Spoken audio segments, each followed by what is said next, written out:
Hi guys, welcome to Get Real Life TV. This is where we promote African culture, traditions, and religion. I thank you all for your support, both in cash and in kind of this platform.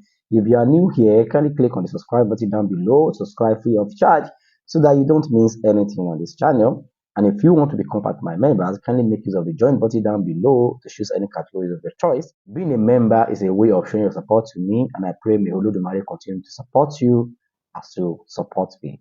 I share.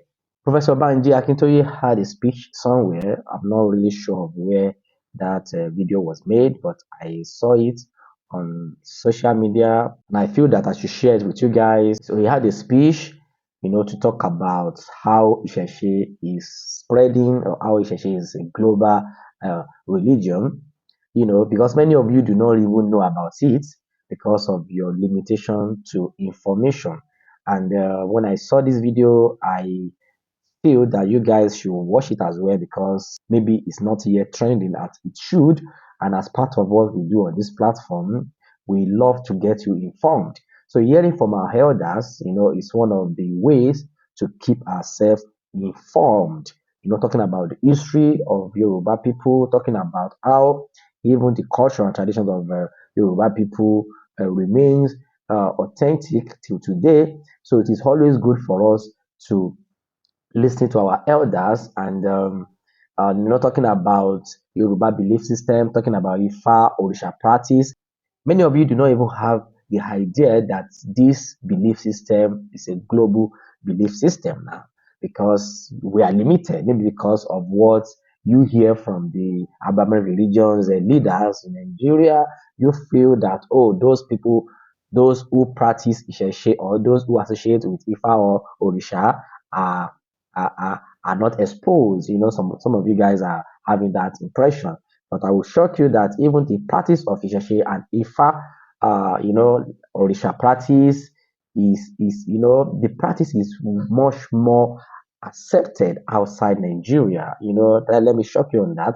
And it is a shame that we do not realize it and we do not know this. And maybe in a year, in some centuries to come now, maybe some centuries to come now, maybe you will now say, oh, they stole it from you, they stole it from you. When you abandon it, when your religion is abandoned, when your culture is abandoned, and some other people from another land, I will not call them other people, they are our brothers and sisters. Let's say those who are not even from Nigeria, who are not even Africans, they know the value of Isheshe. They understand, they know that this is an authentic belief system. And that's the reason why you see it being accepted all over the world. And as you can hear from Baba Akintoye. So that's exactly what I want to play. I want to play the video for you to know that Isheshe is nothing that you can look at as an archaic belief system. It's not. So watch the video when you watch the video and listen to it by yourself, and as well some of the histories of the Yoruba people that you need to know. You are going to be able to watch and benefit from what Baba has to say. Let us listen to him. Yoruba religion has become an international religion. There are more people espousing Yoruba religion outside Nigeria today than there are in Yoruba land in Nigeria. Let me give you an example.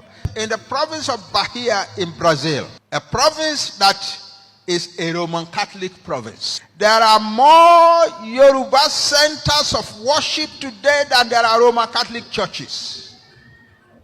Almost everybody who is a Roman Catholic is also a worshipper of Ogun or Ja or Yemoja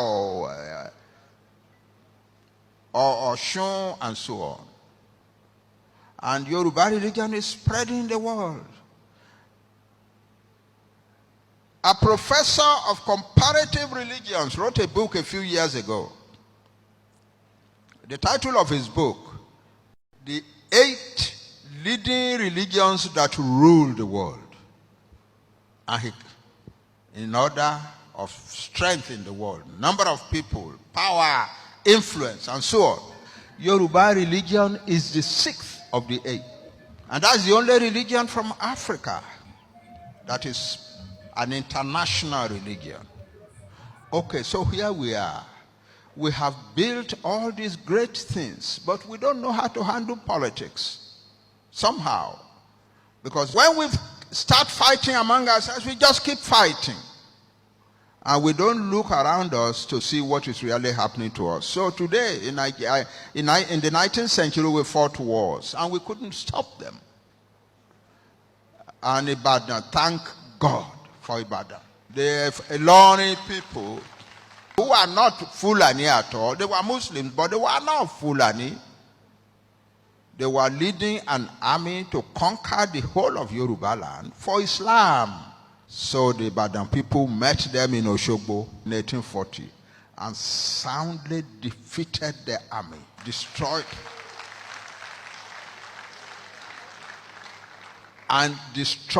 their cavalry, and took captive the leading officers of the army, who incidentally were all Yoruba.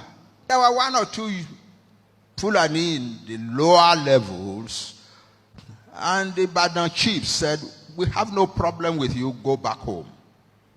It is these ones who are our own people that we have trouble with." So they sent one to Oyo, to the present Oyo, where he was executed. They also executed another one in Ibadan. So this is the situation. But then Ibadan became big. Ibadan became great. That's where everybody wanted to come to. There was opportunity in Ibadan. And Ibadan wanted to unify the whole of Yoruba land by war. So they conquered many places.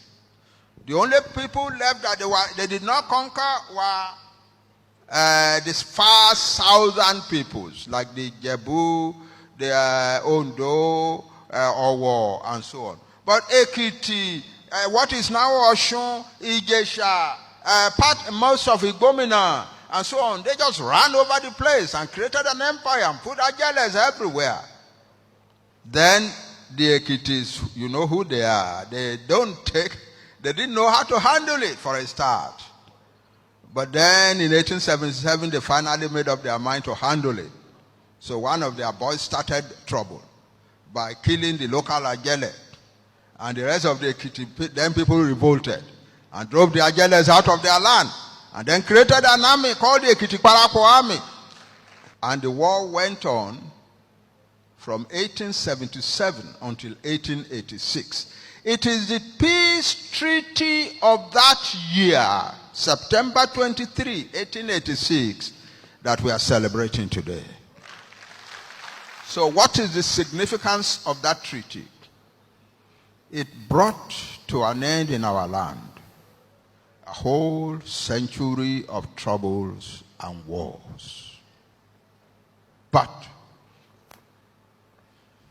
here is another angle that you may not have heard before. As of that time, the British and the French and so on were already interested in empires in Africa. But as of that moment, if we had joined hands to defend our land, we would never have become British colony. That's 4 years after that war, after the treaty, the Kiriji Treaty. Ibadan army had an army of about 80,000 men, well armed, on the Kiriji war front. They had made the treaty, but they had not gone home. They had an army of about 80,000 people in the Kiriji war front. The Ekiti Kwarako had an army of about 50,000. I want you to get a piece of paper and pencil and write these things down. Ilori, which I told you was mostly Yoruba, was Yoruba in command and everything, had a small army supporting the Ekiti Kwarako, maybe about 15,000 at the same place. At the same time, Ibadan had an army of about 35,000 in Oru, fighting against the Ijebu. The Ijebu had in Oru an army of about 50,000. Are you adding these figures? the Ekiti-Kparapo had sent an army to go and protect Ife under Prince Fabumi of Okemesi and Chief Arimaro from Ilesha. And that army was about 25,000. The Jebu command, high command, had also sent an army to the defense of Ife under the Seriki Ogunshigun, and his army was about 25,000. If we had put all of that together and we had said no white man enters our land, no white man would have entered our land. When the British attacked Ijebu-Ode in 1892, it is because they knew that the rest of us were not going to raise a finger to defend Ijebu-Ode. That's the lesson from Kirigi, from the 19th century, from the wars of the 19th century, from the strength that we built in the 19th century, from our whole history. A great nation stands still and let all sorts of smaller nations run over it.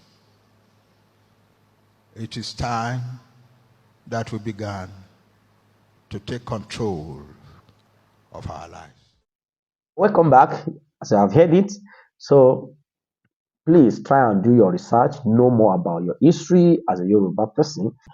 Thank you very much. This is Get a Better Life TV. This is Get a Better Life TV. If you are new here, kindly click on the subscribe button down below. Subscribe free of charge so that you don't miss anything on this channel. Next time, I'm going to bring another video that you are going to enjoy. Keep watching Get a Better Life TV, and bye for now.